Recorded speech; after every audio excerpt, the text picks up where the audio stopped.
think we can start, Rahul. We are live on YouTube.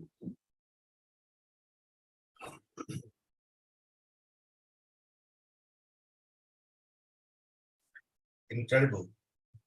Hello, everybody. Good evening. Here from Data Couch, and I'm Rahul. And it's fantastic evening. We're starting with. So yeah, this particular session will be discussing about love writer. All right.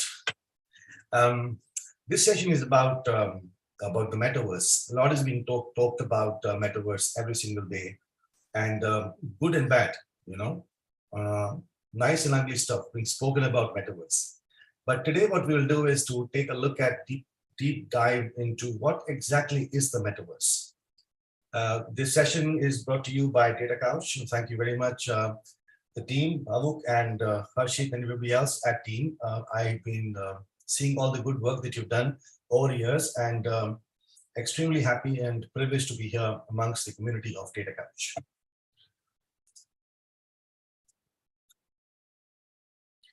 This session is about the metaverse, like I said, but more or less what we look at is the business side of the metaverse than just purely a technical side.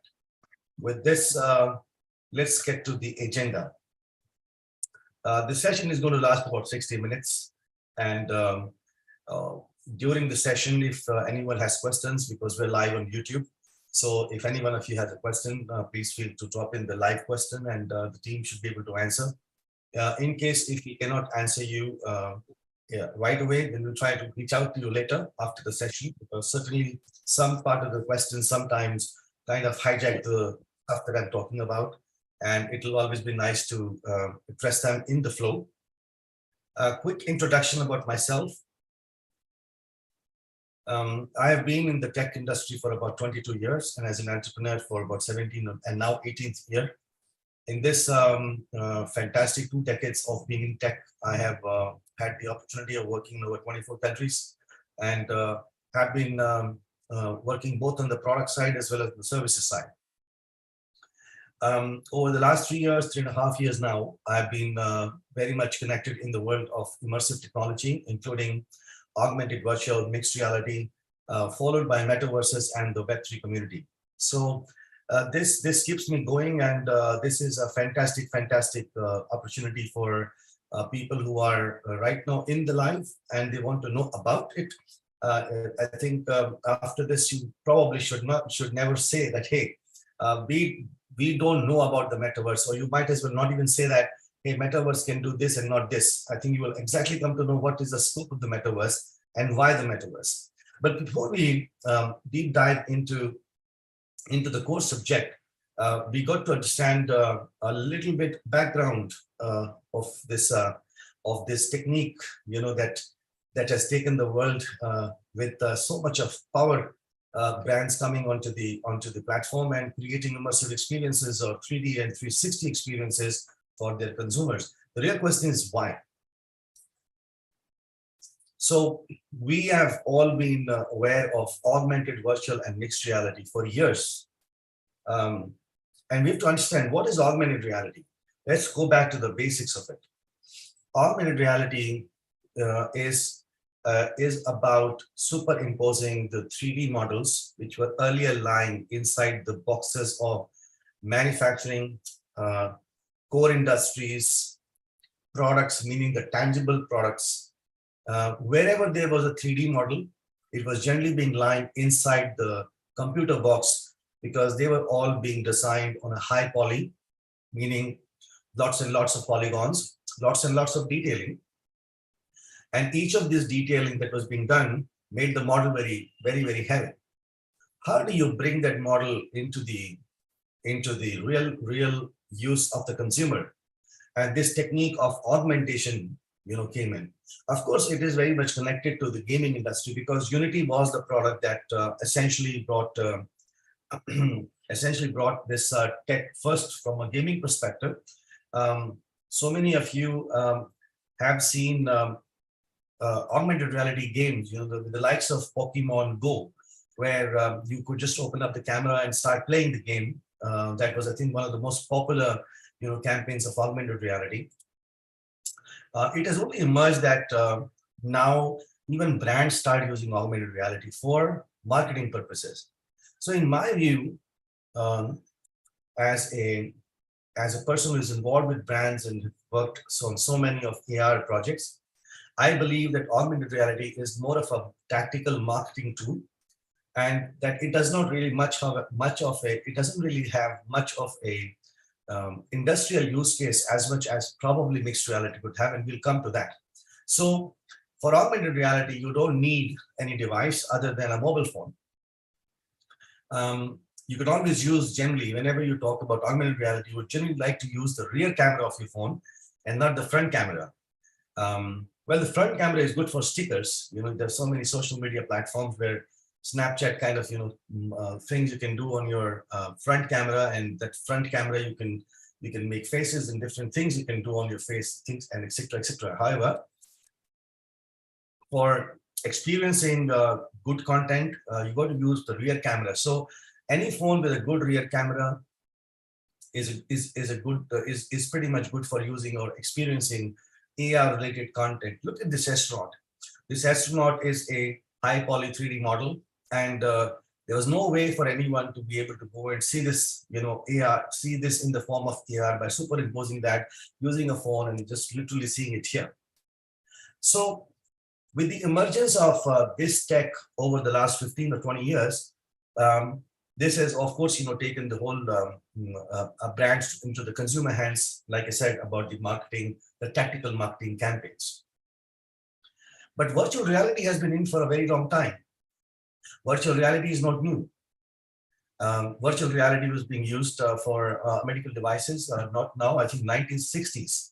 And from that time to today, virtual reality, in my personal experience, has been pretty much the same. Why? Because VR is not 3D. VR is 360. Because I can always see the left, right, front and back, top and bottom, using in the VR environment, because I have to always wear some kind of a headgear, whether it is a HTC Vive or an Oculus or different other VR devices.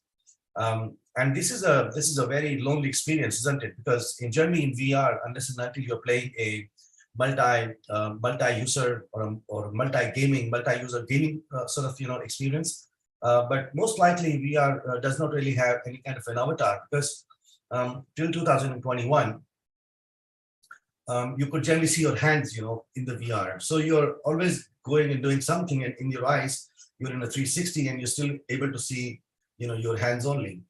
So it has been used. VR has been used for multiple purposes. In aviation, it's been used for very much, and training has one of the biggest use cases of virtual reality.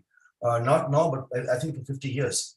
I saw an experience about 2 years back where Siemens, the company, Siemens Medical division, had built a good VR experience in 1990s, and it was strange for me, because when I saw it and I saw the kind of devices they were using, all Japanese devices they were using, it was pretty expensive in those times. But yeah, I mean, from then and now, it has definitely become highly commoditized. So you can create VR content nowadays, of course, in most competitive prices. The other part of the VR, before I come to the and from here, in fact, there is a story, that pretty much relates to Metaverse. Being VR an alone experience, because if you're an astronaut in the VR and you go into an astronaut will go to a space, and when you go to a space, and if you're experiencing space shuttle, you're alone. You've got the space shuttle, and that's it. You don't really have anything much to do. You can just simply go keep playing around with that content, and that content was always lying inside some company's computer box, because it was never used. It was so much so like a secret, for the companies. I still never get it, because you have gotten a nice good training program, and you just want to put it in some box. You don't never want to go show it to anybody else. Might be it's about your product, but then there was no way that you could monetize that content. And of course, with mixed reality, since mixed reality is a subject very close to my heart, and I can talk about mixed reality for hours. But with mixed reality, I probably will digress this session. I would like to remain at a VR, and I can pick up a more detailed mixed reality, session at a later stage. So with VR, lonely experience, there's not much. You can always go and, if you're, for example, if you're looking at any kind of a glass in the VR, you're alone. You can just tilt it and you can maneuver it, whatever, couple of animations you can use, and that's it. So there has been two different kinds of mindset over the last few years around privacy. And that one share said that, hey, we should have a way by which all these centralized companies who've gotten our data, with the likes of Facebook, Google, and so many others, but top probably 5 or 7, we would not like to have them have control of our data. Rather, we would want to have the data in the control of the actual user, the user who actually owns it. The second part has been also that if I'm a creator and I'm going and putting my content on the internet, say YouTube, for example, we are live on YouTube. And the more we are live, the bigger we become, the more monetization on YouTube we do. Definitely a large percentage, sometimes even 30 or 35% of the total revenue is going to be shared with YouTube. And there has been long-standing demand around why. So the question really is, how do you give the control, the power of the actual content being designed by the creator onto the hands of the creator, and that you remove the third party out of it? And what if you elevate that experience from a general 2D normal filming or a TikTok or that kind of content or a video into a more immersive 3D driven, interactive and immersive content? So anything to do with metaverse is always to do with creators economy. The difference around the creators economy and the content that you access on VR is what defines and differentiates the VR immersive content to a metaverse. We'll deep dive more into it because I will come to the crypto side of things in the session too, where I'll discuss with you as to what it takes for us to sort of truly have the right metaverse. And what is metaverse, rather than just saying anything in 3D experience and anything on a 360, that's not metaverse. No.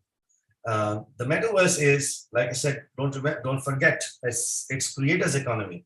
So why metaverse? The metaverse why is very simple. The Mother Earth has a finite land. We are now 8 billion. Over the next 50 or 100 years, we're going to be, say, 15 billion if we survive, all of us. And at 15 billion, we've got limited space. So Mother Earth at some point either will grow vertically, or if it continues to grow horizontal, there won't be much land left, the empty land left. The real question is, you cannot go and create more land if Mother Earth is finite land. So some of these visionaries, back in 2013 and 15, during that time, 1 or 2 years here and there, they started thinking of creating different types of virtual land, which were all based on the blockchain. And since blockchain also has a finite blocks, however, there's always a reason for somebody to say that, yes, I'd like to expand my chain as the community continues to grow. So for sure, we can create virtual land. Virtual land can also be, it could be in the form of a globe. It could be in the form of a city. It could be in the form of any desirable shape and size. And all of that, when it comes to building a community of people who come and create content or monetize their content on that land, on that virtual land, constitutes something called a parallel world. That's a parallel world. That's beyond the universe. That's something which is the meta, which is something where I'm having a second. It's kind of a second life. People are spending time on OTT or TVs and general other mainstream media. But you will be very amazed to know that the total time that people spend on OTT and all of other online media today still is less than the total number of time that people spend playing games. I just saw news that somebody, a local laborer out here in India, in the state of UP, I think, it was on Times of India, I think yesterday, has earned, by spending about 40 rupees on some online gaming thing, has earned about 1 crore, you know. So there are people who are spending time, and I was out this weekend for a little small vacation over the weekend, and I was sitting over there waiting for some things or certain things, and then I saw this driver sitting over there and playing games, and they were playing snookers, by the way, with somebody. So I asked him, I said, whom are you playing with? He said, I don't know who is he, but then we bet on everything around it. So there is a lot of interest amongst gamers. Now, as we continue to grow, there's also been a kind of a thought process that is the metaverse all about gaming, or is it all about experience? Well, I have a different viewpoint in terms of what is the metaverse all about, and this comes, I think, because I have really deep dived into talking and working with some brands and working with some visionaries around in the metaverse space too. The gaming is very important in the metaverse, and it definitely coincides at a certain point with the actual consumer, the end consumer. See how? Now, there's been always a gaming industry per se, which was primarily a Web 2 driven, meaning it's centralized. Certain companies have got these gaming platforms, and people go play on it, whether it is to do with war games or it could be war games to all the way to poker, And all of these folks, when they play those games, one, that they make money for sure, but then the actual data remains to be with the gaming company. While on the other side, we've got these brands who are looking at expanding their communities to these youngsters. Look, what has Meta done? Meta has already utilized, Facebook has already utilized the last 20 years in collecting data of people today who are, say, 60-year-old. Because by the time these folks came in, the general janta was not just purely about them being 16-year-old or 14-year-old. 20 years back, a 14-year-old kid had a mobile phone on his hand. Mostly there was these people who were at a middle class and they could afford a touch phone or an Android phone on which Facebook would work. So Facebook primarily had the data from people who are, say, 20, 25 years old, all the way then further to today who are maybe 60 years old. Now that's a lot of data, because that could be running in like billions. But what's happened over the last about, say, 5 years or 7 is that the next generation, which is also called the Gen Alpha or the Gen Z, the ones who are born after 1990 and the ones after 2020, even including 2010 onwards, which are now kids who are 13 or 14 years old, they have gotten this phone in their hand, which was a touch screen.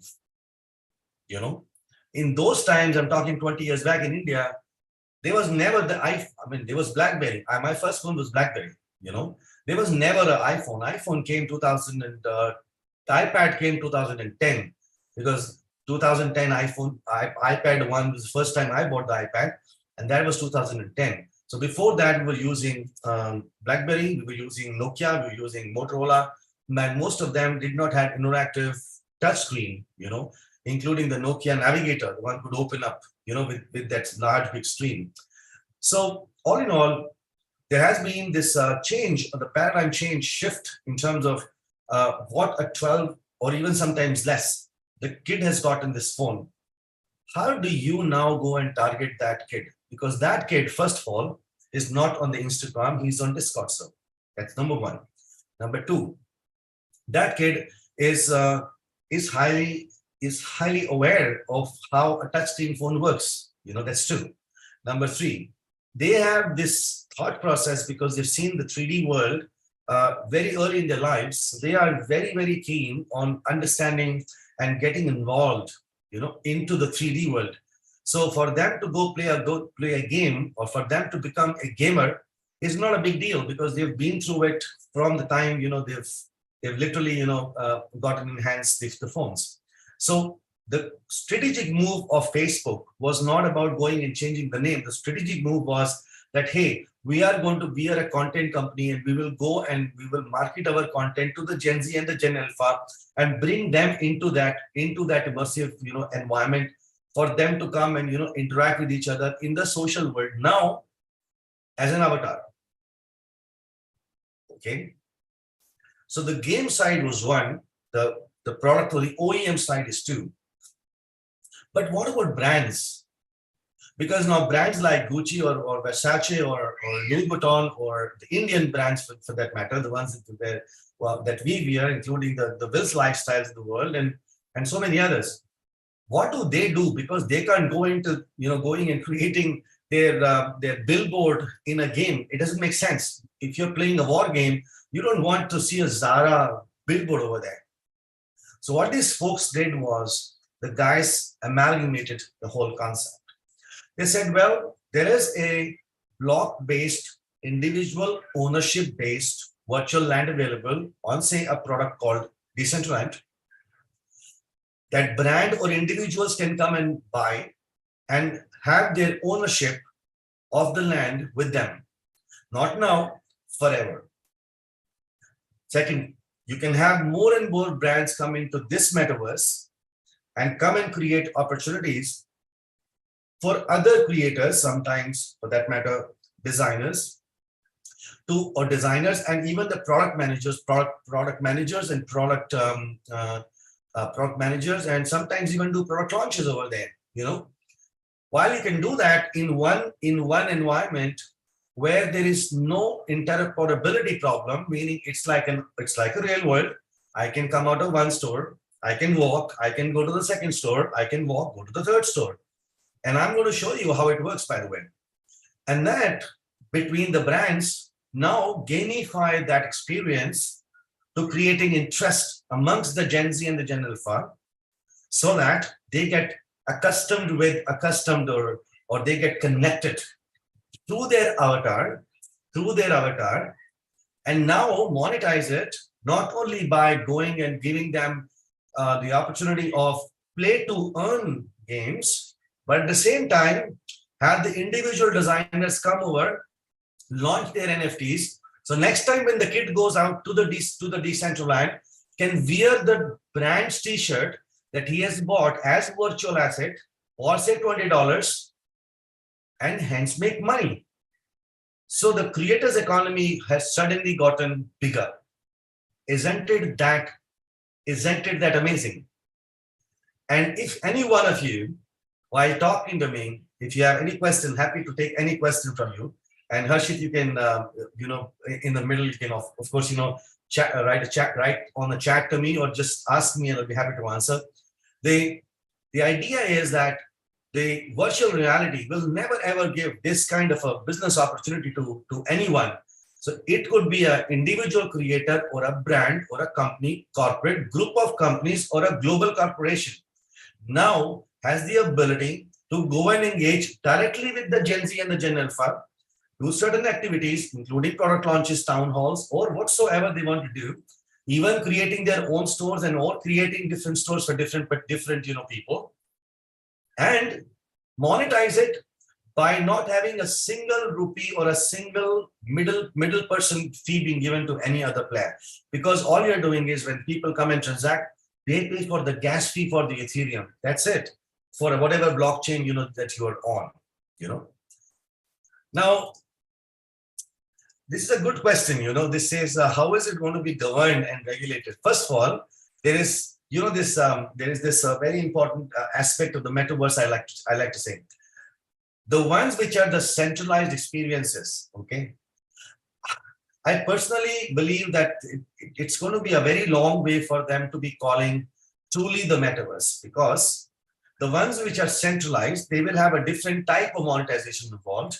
and that at the end of the day, they will either be a SaaS platforms, okay, or SaaS platforms, or sometimes even for that matter, I think a one-time sort of payment sort of models that they will offer to the creators. I don't understand, and I don't think that that centralized platforms are the ones where it could well, like I said, it would take a longer time, to proving that they're really following within the principles and the periphery of the metaverse as a concept. So the metaverse from a decentralized chain perspective is something which is operated by a DAO, which is a decentralized autonomous organization. Now, we just spoken about Decentraland. Well, Decentraland was started by two founders, and the two founders do not exist anymore in the company. The company is now being operated as a DAO, which is where you write the terms and conditions of in a smart contract of what can be done, how it will be done, when it will be done. All of that is being written in the smart contract. And with that, what also happens is that being a DAO operated metaverse, one thing is true, that you are definitely being governed well. Okay, so that's governance is not an issue here. You are safe as far as the governance of the platform is concerned. Now comes the second part, which is being discussed a lot since it has gotten a crypto involved in it. Shall we say that this is regulated? Well, absolutely not. But first of all, blockchain is a transaction. Blockchain does not really have much of a storage even today. The pinnacle of the transaction infrastructure is the credit card, MasterCard, Visa kind of, infrastructure. You can have billions and billions of dollars being scratched by a card within a moment like that. Whether you are in a petrol pump in a rural, India or wherever, all you need is a good internet telecom infrastructure, and you're good to go. But imagine the massive infrastructure that they have invested on, and that is one which is storing a lot of that banking data and a lot of transactions being happening on the gateway, etc. The blockchain doesn't have that kind of infrastructure as a terrain. Layer one, whether it's Ethereum or Solana, Polkadot, and many others, all are trying to build that infrastructure. The communities are getting together. Though there is a lot of work being done on that, but shall we say that are we ready for taking any kind of a load? The answer is no. Blockchain cannot be regulated. It's decentralized. Your data is lying in the chain. The chain is not stored in one server. The chain is not stored in one location. It's a moving puzzle. It is GPU driven. It is not KVM infrastructure, but a GPU infrastructure. So that is a challenge that you cannot expect the end user to be exposed in the blockchain. That's not something that's possible. Okay. Hence, the metaverse in the decentralized context is not something that can be regulated by the government. Okay. However, it is regulated in such a way that if you earn something in the crypto and you are converting that into the bank account, say, for example, in India, with a disclaimer that I'm not a tax expert and I'm not really a person who understands, the government legal side of it, but I'm just giving a hypothetical sort of, some example here, that if you ever go and transact in crypto, and I think if you take the crypto into your bank, you have to certainly pay certain tax in India, and that your tax, consultant should be able to tell you how that works. Whether is it legal, illegal, or not, something is open-ended, okay, and that again your tax consultant can say. However, it doesn't mean that on Decentraland, which is the decentralized, blockchain-based metaverse, it doesn't mean that brands haven't gone there. Brands are already in the metaverse and these are Indian brands which have been there. Are we safe in the metaverse? Yeah, I think we're pretty much safe. I think a lot of people have. There was a news. I was being asked at news many years back. There was a sexual harassment of some girl, on the metaverse. I don't understand how is that possible. It's just a cooked up story because as an avatar, you can't go and you cannot even, I think, in at least in many of them, you can't have a gesture of your choice. There are gestures, but then those gestures are controlled gestures. So therefore, I think from a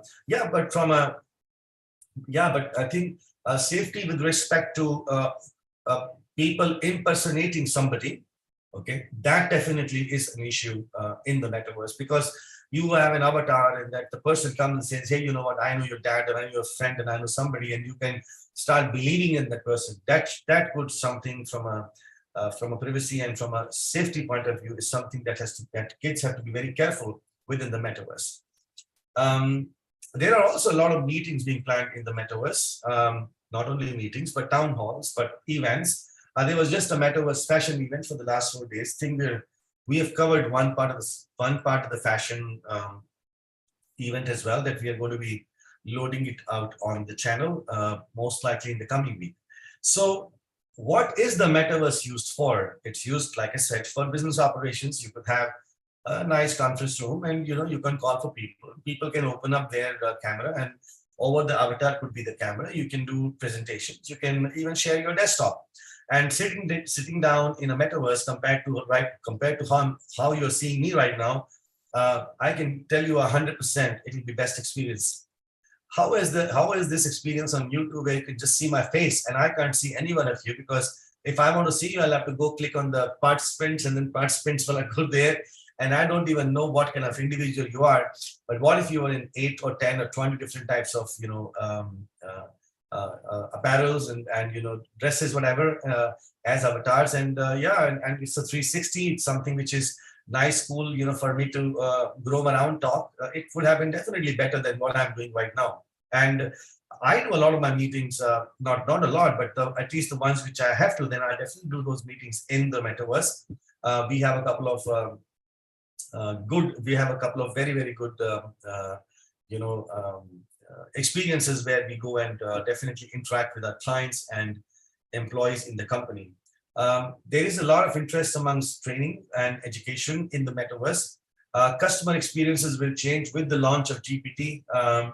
It's amazing with the GPT and how the models are being trained for customer service. It's going to be amazing, because you most likely will be going to a bank in the metaverse, and in an immersive experience, a 360, a very nicely done bank, and you would go inside and ask a question, and you will get the requisite information by just voice commands.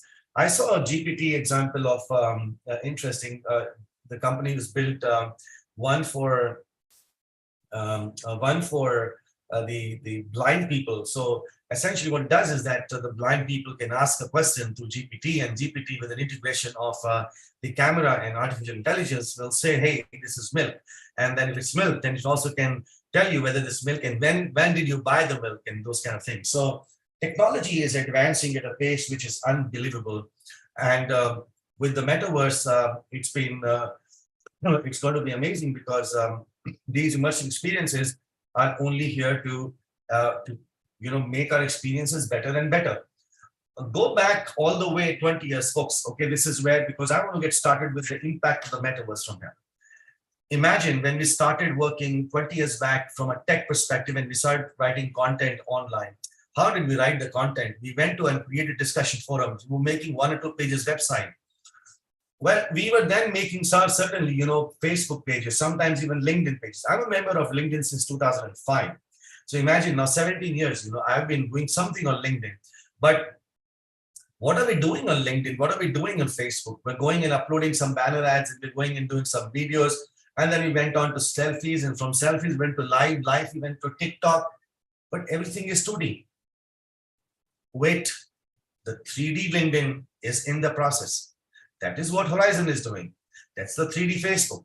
So so don't discount it. It's too early to discount it. Please understand, this is not for this generation. The generation that I'm talking is the generation, the second.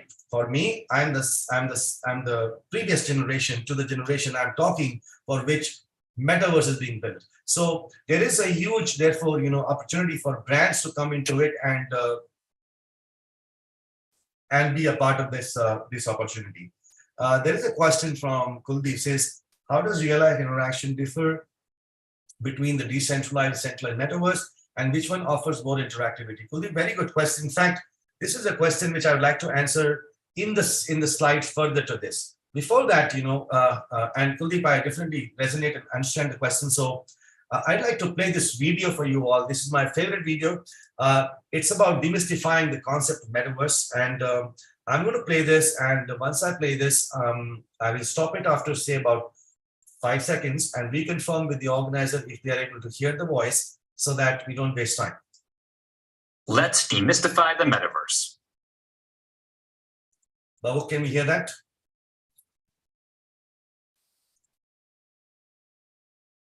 Okay. I can hear you. It's a buzzword, but what do you really need to know about the metaverse? In this video, we'll define the metaverse and talk about some businesses currently getting in on the action. Learn more about Microsoft's plans to get its foot in the metaverse door by clicking the link above or in the description below. What is the metaverse? It's a virtual world where people work, shop, and interact with others using an avatar. There is not one singular metaverse. It's just a term used to describe these kinds of virtual interactions. In fact, many people already participate in a metaverse without even knowing it. For example, games such as World of Warcraft entered into this world more than a decade ago. Here, users interact via avatars and can buy and sell digital goods. What's the difference between the internet and the metaverse? Put simply, the internet is something people browse. The metaverse is something people can experience. The metaverse doesn't compete with the internet, it builds on it. And in many circles, it's seen as the next evolution of the internet. In the metaverse, people live in a virtual world that mimics the physical world, using technology such as virtual reality, augmented reality, AI, social media, and digital currency. What's the currency of the metaverse? In the metaverse, people will use cryptocurrency and even NFTs as money. But the type of cryptocurrency you use will depend on what platform you're using, and it can include Ether, Mana, and Sand. Which businesses have metaverse visions? Microsoft opened the door to planting itself in the metaverse when it announced plans to acquire Activision Blizzard for $68.7 billion in January 2022. Incidentally, Blizzard Entertainment is the developer of World of Warcraft. Facebook, which rebranded as Meta in 2021, also has plans to invest in the metaverse. In 2021, the company launched Horizon World, a VR space that users can navigate using an avatar, and tools for developers to create virtual worlds. Do you already use aspects of the metaverse? If not, do you plan to? Share your thoughts and experiences in the comments below, and be sure to hit that like and subscribe button too. This is my favorite video. This is my favorite video. It's so simplified, it's so simplified that when I certainly, when I think about it, I kind of feel that this is so much required, so much required. We will jump on to the types of metaverse now, and here we have a couple of samples. First, that I'd like to share with you in a moment.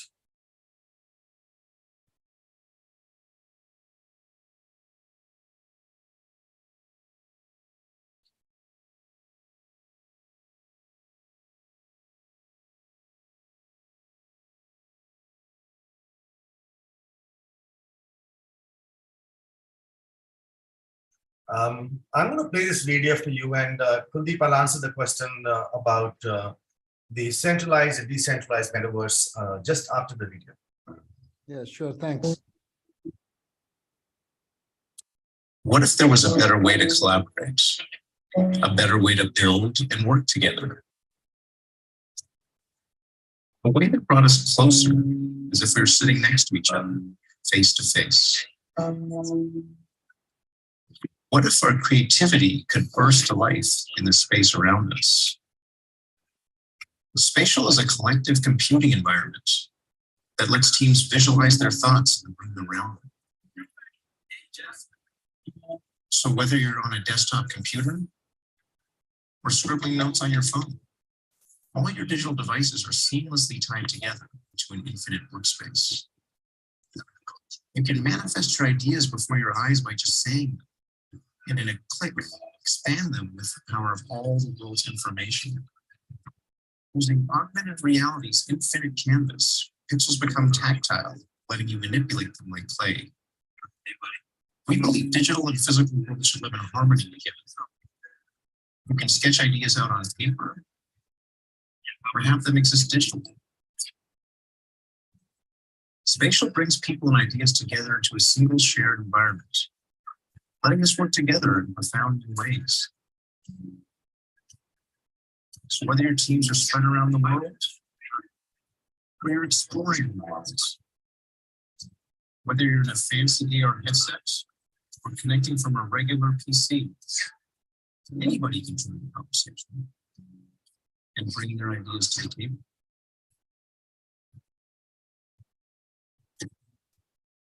In 2D or 3D, from home or work, beyond the confines of space and traditional computing, we can work together in ways we never thought possible and unlock the power of our collective intelligence as we move from personal computing to the world's first collective computer. Welcome to the future of collaboration. Beautiful, beautiful. The whole idea of the metaverse experience, like I said when we started, was about. Rahul, your voice is not so audible. Okay, I'll try to be louder. Is it okay now? Yeah, now it's better. Okay. Yeah, I mean, it always happens when you're in a presentation, the voice goes out. It'll never go out when I'm just talking and recording something. But of course, when it is when we are always to audience. So I'm going to share my screen once again to answer Kuldeep's question. I've got this beautiful question from Mudit as well. So we'll answer that question. It's in the context itself. So resharing the screen again.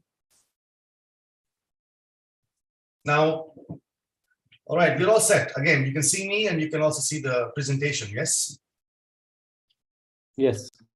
Great. Now, see the thing is that when you thought of when I showed you this video, the special, this is a centralized immersive and hardware agnostic experience. You could access this experience on an AR glass. You can also see the experience in a mixed reality, including a virtual reality headgear, computer, which is the web Chrome browser, or a mobile. So this is a content which is hardware agnostic.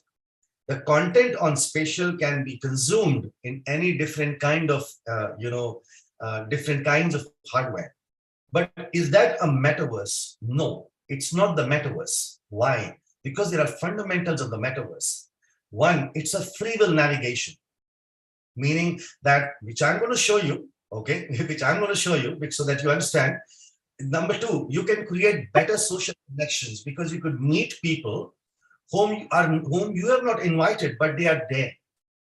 You don't have to create a closed room infrastructure and say it's the metaverse. No, that's an immersive experience. Third, you can have gamified experiences built for different multiple types of people. Let the people choose what they want to do and generate revenue out of your experiences. All right. That is the fundamental of the metaverse. You should never forget that these 4 or 5 things are very important as far as the metaverse is concerned as a concept. Now there is a question that Kuldeep asked and said, Rahul, what is the difference between the centralized and the decentralized one, and how are they different when it comes to the actual use of it? Look, in this screen, all right, when you see the screen, what is it that you see is different here? Is the logo that's going to define what the metaverse is? No, it's the avatar. Look at the 4 different avatars. These 4 avatars are all being built and are the mascots of this metaverse platform. Spatial uses Ready Play Me. Decentraland has got its own sandbox, isn't it? It's a little comic-y. Roblox, oh my God. Make an experience for our CIOs or architectural firms, real estate companies on a Roblox, and you're killing the deal. The guy who's coming over there is 45 years old. he will never ever connect to the avatar and say, oh my God, where have you brought me here? Sandbox, it's like a Lego, you know? Yeah, I mean, some people might like it. I know Sandbox is doing very well. Some people definitely like it. And I will give you an example of the Sandbox as well, a very, very important example, and also will tell you why that thing has come up. And that's Decentraland. So Decentraland, of course, is not that comicky, you know, it's okay. So whether you are in a centralized or a decentralized infrastructure, it doesn't really matter much as far as the business is concerned. What you want to do and what your end customer persona is, be careful with that. Rahul wants to do Sandbox is not important. People who come to Rahul's experience, whether they can connect with the avatar of the Sandbox, which is the Rahul's Metaverse experience, that's the most important. Kuldeep, does it make sense? Is there any other question I can answer? Or does it answer the question you asked?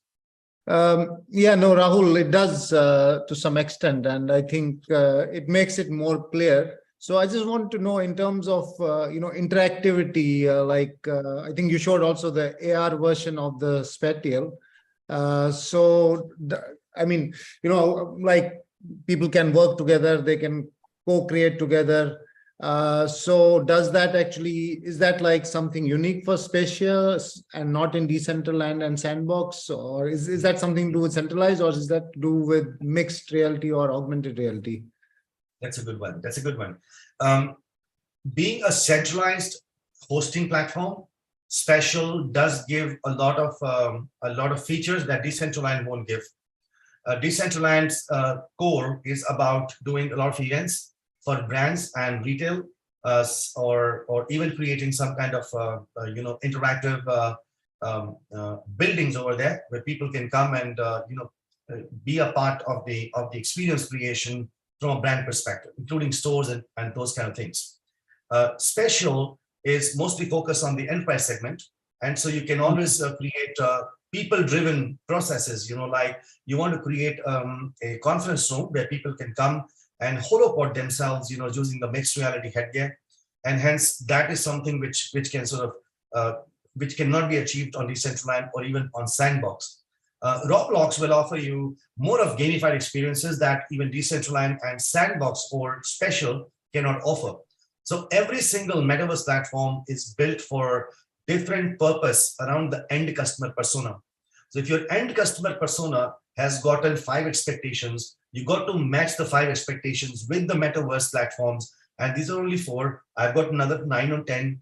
So out of these 14 odd different sort of Metaverse platforms, you could choose which one makes more sense.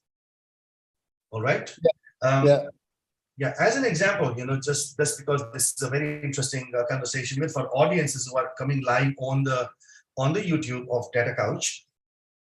Look at this screen. I'm going to open up the Upland the Upland Metaverse app, and this is a very interesting Metaverse platform.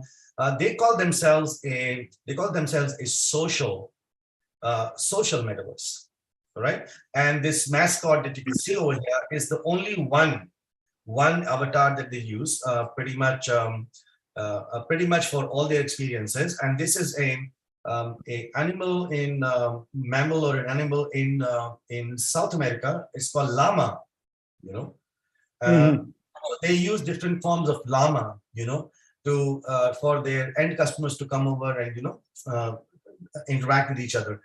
They have gotten a community of over 300,000 people on the platform. But if I were to ever go and create a very formalized and a very extremely formalized or corporate-ish, sort of infrastructure, I would probably not do it here because this again would never resonate to the end customer. However, if it's a startup and their end customer or their end customer persona is a Gen Z or a Gen Alpha, all right, I would definitely like to consider this one over, say, Spatial. So everywhere, therefore, it depends as in what metaverse you want to go, and each of that metaverse, depending on the end customer, you would choose and you would move ahead. All right. There was one more question from from Mudit. This is about social interactions would make the participants vulnerable to many kinds of threats, including the data leaks, stalking, and even personal attacks. What are the different mechanisms to safeguard, especially the children under 18? Unfortunately, no. Unfortunately, no. There is a. I've been speaking about metaverse security with Big Five, two of the Big Five in India and outside of India.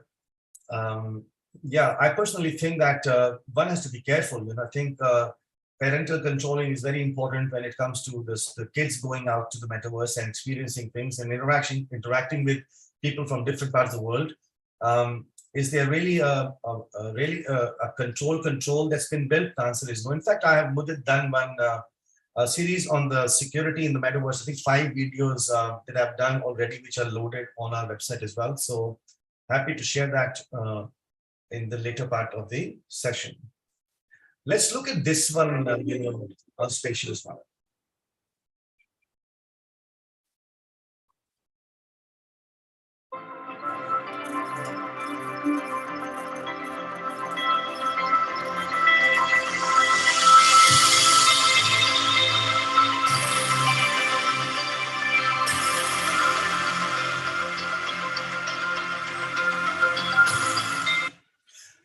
This is a public park, being created on the spatial, all right? And so now we'll just move on to more integrated experiences that are being created. This one, of course, very close to my heart. This is the Nuatic, technology, and this is one of my favorites. So do take a look at it because it has integration of AR, VR, and the metaverse. Merging reality with the virtual world has been a sci-fi vision for a long time. Niantic Lightship allowed us to start working towards that vision. When we were invited to the week-long Lightship Global Jam, we knew that with their new SDK, we wanted to blur the line between digital and physical reality. As the first step, we created an augmented reality experience for the wonderful Zrinjevac Park in Zagreb. By using the Lightship meshing system, we were free to build an experience in which you can interact fully with your environment. Experience where digital objects completely respond to the real world. In the second step, we created a digital inversion of the park for desktop and virtual reality. Everything realistic in the virtual world is digital in the real world, and vice versa. Think of it like an upside-down digital twin. Next, we connected the two. Anything that affects the real world also affects the virtual world, and anything that happens in the virtual world affects the real one. Finally, and most importantly, we added people to the experience. By using the Lightship multiplayer system, you can now have a shared augmented reality experience in the same location. But it can do even more than that. Someone in the real world using augmented reality can interact with someone in the virtual world as if they were in the same place. At the end of the Lightship Global Jam week, the end result was a merged digital and physical world where people can interact and communicate in new ways. With Niantic Lightship, creators can now lay down the foundations for an interconnected metaverse. This technology enables new and amazing experiences in the places you visit. Moreover, those places are brought closer to visitors all over the world. So this is the pinnacle, okay? So what's really been done is this park has been actually been converted with the content on creating effects. Using augmented reality, you can experience this during the daytime. Using a virtual reality, you can also experience it and go around and see things.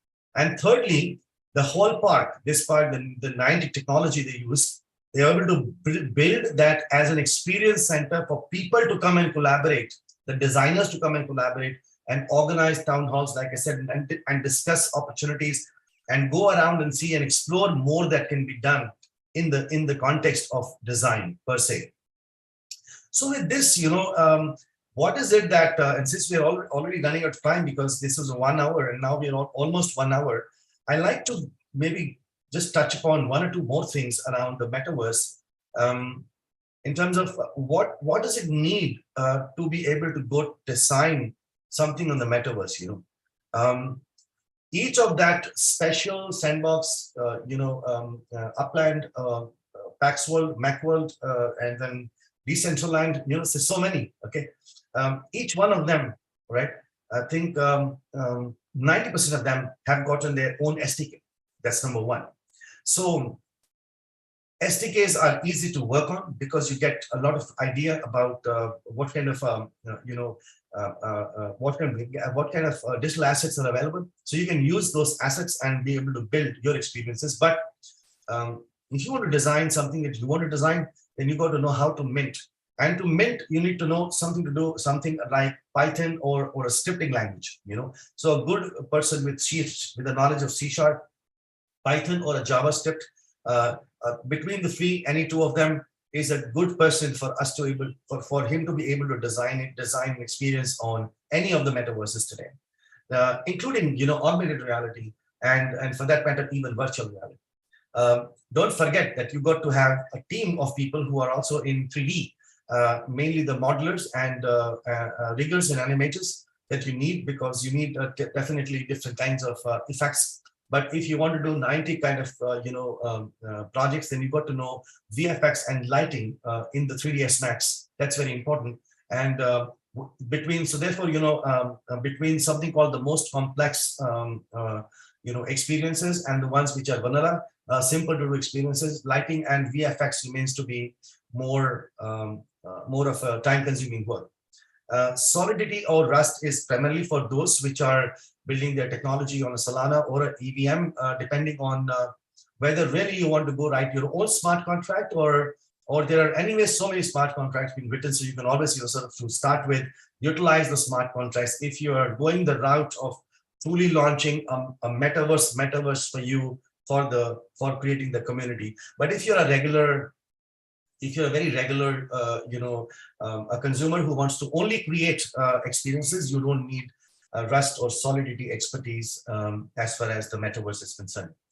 Now, we can touch upon the blockchain, but I would like to come to crypto first, since blockchain is another subject which could take a very long time. Crypto is Bitcoin the crypto? The answer is no. Bitcoin is just a crypto blockchain. So it is not a business chain. So Ethereum for that matter, or Ethereum or Solana or Polkadot, many others are the layer 1 blockchain. So there are also blockchains which are layer 2, like Polygon, which is Indian company. And again, even the metaverses, for that matter, this is a very interesting thing that people should know, that though Decentraland works on the Ethereum-based blockchain, but Decentraland has gotten its own cryptocurrency called the Mana. Okay, Sandbox has gotten Sand. So the Mana is the cryptocurrency which actually you sort of convert Ethereum to Mana, and when you buy certain things within the Decentraland, you are essentially going and spending in the Mana. So it's important to understand that the metaverse as a platform, those at least which are decentralized, will need you to know certainly some principles of the crypto, and primarily knowing as to how this could be utilized when buying or sometimes even trading. But when you trade, you got to know what is NFT. And there's a lot of good things and bad things being said about NFTs. I think I keep hearing about people saying, hey, NFT is that, NFT is this, and NFT is that. Well, first of all, nothing is dead. Looks like that it's just dead on the internet. But when it comes to me looking at the statistics, they're only increasing day by day. But NFT also is not understood well, I think, in the general community. Recently, BazirX, which was one of the most prolific NFT marketplaces, has shut down their operations in India. And the reason why is because the consumer, at least the creator, they don't understand the value, or they understand the core values of why to make NFTs. I think It's like, going and putting any t-shirt to be able to go sell it on the Amazon, and Amazon will get killed, any day. You've got to be having people who are intelligent enough to be able to go monetize in the community. And I think with WazirX, my disappointment has been that they probably never had any toll gates in it. In fact, they just opened it up for everybody being in some kind of desperate state and killed themselves. And this may not be the one reason. I think there could be many, many more reasons of why they had to shut down the shop. So let's understand the NFT very quickly. All of you know about Bonvita. When you go buy a Bonvita from a shop, you're essentially, going and saying, hey, I'm going to pay 500 rupees and you give me half a kilo of, Bonvita. You get it home and suddenly realize that your old friend Virat Kohli is home and he's sitting down there and says, oh, I've gotten this Bonvita, Virat, can you just sign it? And Virat signs that bottle and you haven't still opened it. Now the same, shopkeeper comes back home and says, return me, this is 500 rupees, return me the Bonvita, I want to sell it to someone else. Will any one of you really give that Bonvita bottle to anybody for 500 rupees? You know why? Because it's now collectible and it's now only one. There's only one bottle of Bonvita being signed at that place at that point by Virat Kohli. It's a collectible. Non-fungible token is supposed to be a collectible. Non-fungible token cannot be infinite,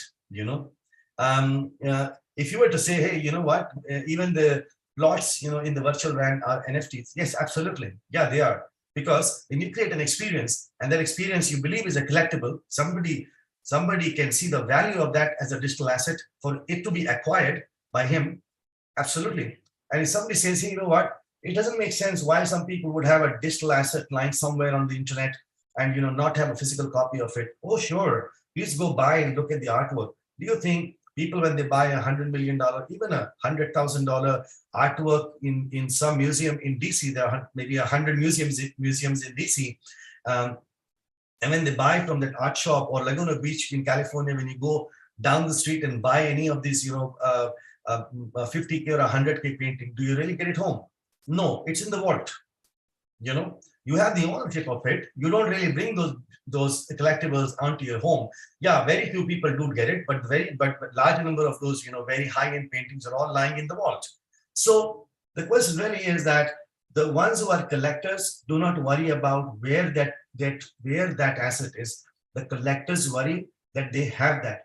And please understand that NFTs per se is not something which is a poor man collectible. I mean, without offending anybody, whatever I've shown you in the metaverse, do you think is something which will be used and which can be consumed by anybody? No, this is a premium stuff. This is a Amir Admi business. This is not a Garib Admi business. I will go and a business will say I will spend 5 lakh rupees in a month. I want to see ROI. No, that ROI you will never see. Because first of all, you cannot design anything like the metaverse experiences in $10,000 and think that I will earn $20,000 next month. That's not going to happen. So it is not being meant for small brands who do not have the amount of capital they need to be able to create and sustain experiences in the metaverse. And similarly with the NFTs. So whenever thinking about this trade, before you think about the money to be invested, before you think about the money that you need to get started, think of how are you going to make money out of it. And when you know this is the money I will make from it, at that point, then choose how much to invest. Now that number could be a $10,000 and I will logically accept it. That number could be $100,000 and I logically accept it. But I must see a plan that can get me to the 2 million that I need. So that's when the NFT business, makes sense. The other part is that NFTs as a utility, most recently, it was only 5 days back when I started working with this architect, firm, and then they in Delhi, and they basically the person who is dealing with me, not the architect, the person who is dealing with me, he asked me about how we can integrate NFTs into the business. My answer was, well, you will always have NFTs as utility, meaning that you go into the communities and say, hey, I'm here to go and sell the premium land or a premium apartment in some nice good locations, mountains, etc. And if you own my NFT, you have the preference of buying the lake view, the best location, physical property as and when you want within a stipulated period of time. All right. And you will get concierge services. You'll get this and you'll get that. And so for the audiences, take a look at Zoho Hostel, whenever you get time. Zoho Hostel is a very, very good example of Zoho Hostel is a very, very good example of people who have utilized NFTs as a utility for their businesses. So keeping that further into the context, everything on this screen, including the cap the guy is wearing, the toy gun that is firing, and whatsoever you see on the screen, all of this is nothing but NFTs. So with this comes to the end of my session, and this has been a good, this has been very, very good, interesting evening, because whenever I talk about it, I get extremely, extremely excited, about things that have been done in the metaverse. So, and for even people, who've been asking me a lot of questions, thank you very much for your time, and really appreciate that. Over to you, Harshit.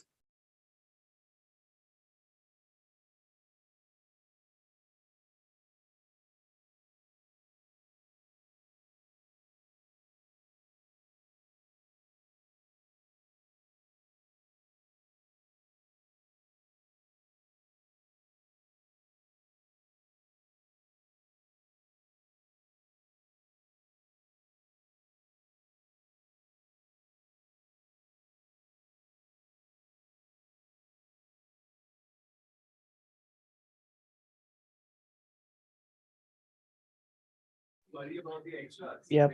So thank you so much, Rahul. It was a wonderful session and we learned a lot. Hope our audience also learn a lot what metaverse is. There are a lot of myths that are going on in the market. This session would definitely help them to break those myths and get to understand metaverse in much more better way. So this is one of the session, but we are looking forward to have a full on series with you so that everyone can understand and explore the power of metaverse.